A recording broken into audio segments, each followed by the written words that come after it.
전년도에 생겼던 환부인데 이걸 치료를 안 하면 더 번질 수가 있어서 오늘 제가 그걸 한번 먼저 불안병에 대해서 한번 짚어드리고 넘어가 볼게요. 지금 여기 보시면 이렇게 피부가 지금 빨갛게 변한 부분이 있어요. 이만큼이 보이시나요? 네.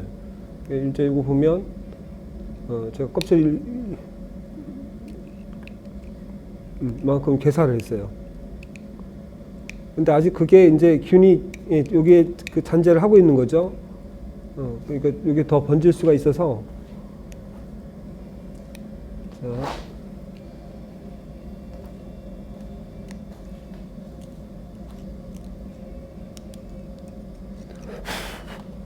네, 지금 이만큼이 지금 피부가 지금 개사하고 없는 거예요. 근데 불안병이 오는 시기가 이 겨울철이에요. 겨울철에 불안병이 오기 시작하는데 문제는 뭐냐면 이제 온실 안에 이제 습도의 문제가 있는 거고, 그리고 또 하나는 뭐냐면 나무가 쇠약해졌을 때도 그렇고 분갈이가 너무 오랫동안 안 됐거나, 그리고 용토가 이제 통기가 안 좋으면 계속 과습이 진행될 거 아니에요. 그러니까 과습이 진행된 나무들이 건강한 나무더라도 과습이 계속 겨울 내내 지속이 되면 불안병이 빨리 와요. 잘 보시면 밤새 얼어있던 이 나무가 지금 요 시간 되면 지금 한 12시 정도 됐는데 이 시기가 되면 이렇게 결로가 생겨요. 그 결로에 인해서 빨리 이제 이 불안병이 번지는 거예요. 그러니까 가급적이면 장미과 나무들, 뭐 명자나무, 장수미, 모과, 심산, 이렇게 불안병이 쉽게 오는 그런 수종들은 가급적이면 통풍이 좀 잘 되는 자리, 건조한 자리에서 관리를 하셔야 될 거고, 물도 최소한으로 주셔야 되는데 보통 이제 오전에 줄 거냐 오후에 줄 거냐 이거 가지고 얘기를 하는데, 겨울물은 가급적이면 오전에 주셔야 돼요. 오전에 주시고, 그리고 물이 화분 속에서 다 빠져나가고 어느 정도 건조된 상태에서 밤을 맞이해야지 용토도 덜 부스러지는 거고, 그리고 얘도 빨리 말라야 되니까 물이 젖어있던 게 말라야지만이 불안병도 좀 덜 걸릴 거고요. 그리고 일단 이제 불안병 환부가 보이기 시작하면 톱신 페스트가 치료약이다라고 잘못 알고 계시는데, 톱신 페스트는 이렇게 커팅된 면에 균이 못 들어오게 그냥 코팅막을 형성해 주는 거고, 근본적으로 치료약은 지금 요거는 이제 동방 내화소진이라고 해서 이건 단종된 용약이긴 한데, 저희들이 뭐 그 식용으로 쓰이는 게 아니고 우리가 관상수에 쓰이는 거라서 지금 그 오래전에 지금 구입해가지고 지금 여기까지 쓰고 있는데, 요게 있고 또 암빌이라는 암빌 수화제가 있어요. 이제 그 두 가지가 정확하게 표기가 돼 있어요. 불안병이라고.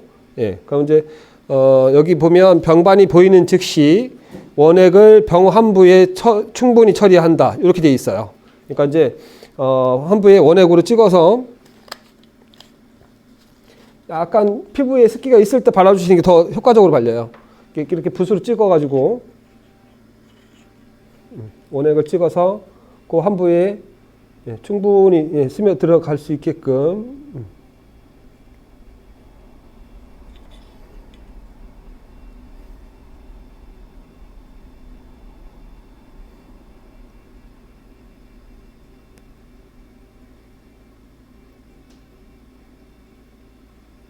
이렇게 발라주시면 되고요. 조금 의심스럽다 하는 자리가 보이면 뭐 그런 자리들도 발라주셔도 괜찮아요. 이렇게 해주시고, 만약에 조금 불안하다 싶으면 이거를 희석 배수대로 희석을 해서 그렇게 해가지고 이거는 뭐 그냥 도포 처리의 한함 이렇게만 돼 있네요. 그러니까 이제 어느 정도 그냥 한 500배 정도 희석해서 그냥 피부에다가 분무기를 해가지고 충분히 적셔 주시는 것도 이렇게 도움이 될 것 같아요. 이렇게 해서 관리를 하시는 게 좋을 것 같고, 자, 보시면 이렇게 이제 충분히 발렸어요. 그 주변에도 균이 있을 수 있으니까 주변에도 이렇게 발라서 이렇게 방제를 해주시면 좋아요.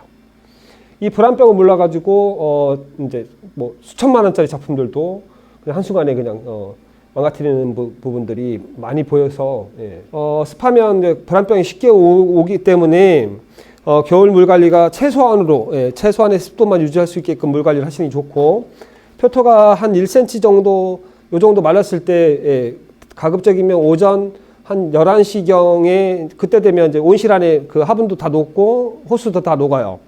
그러면 그때 이제 물을 주시는데 흠뻑 주셔가지고 화분 밑으로 줄줄 흐를 때까지 물을 주셔야 되는 거고, 왜 그 시간에 줘야 되냐면 어떤 분은 저녁 늦게 물을 주라고 하는데, 용토가 조고토 아니면 동생사 이런 흙들이 뭐냐면 얼었다 녹았다 하면 가루가 돼 버려요.